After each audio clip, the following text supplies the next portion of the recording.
Parotta, rumali roti, tandoori roti, naan, samosa, momos, pizza, noodles ఇలా restaurant మెన్యూలో సగం వంటకాలు మైదాతో చేసినవే ఉంటాయి. అయితే డాక్టర్లు మాత్రం మైదాను వైట్ పాయిజన్ అని పిలుస్తున్నారు.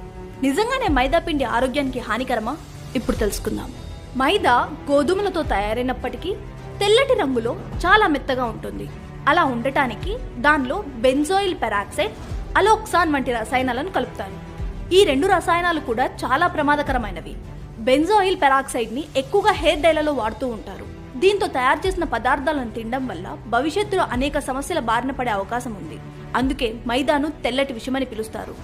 పౌష్టికాహార కోణం నుంచి చూసినా కూడా మైదా తినడం వల్ల ఎలాంటి ఉపయోగం లేదు. దీన్ని ప్రాసెస్ చేసి తయారు చేస్తారు కాబట్టి ఫైబర్, విటమిన్లు, ఖనిజాలు వంటివి ఏవి దీనిలో ఉండవు. కార్బోహైడ్రేట్లు అధికంగా ఉండి ప్రోటీన్లు చాలా తక్కువగా ఉంటాయి. అందుకే మైదాతో చేసిన ఆహారాలు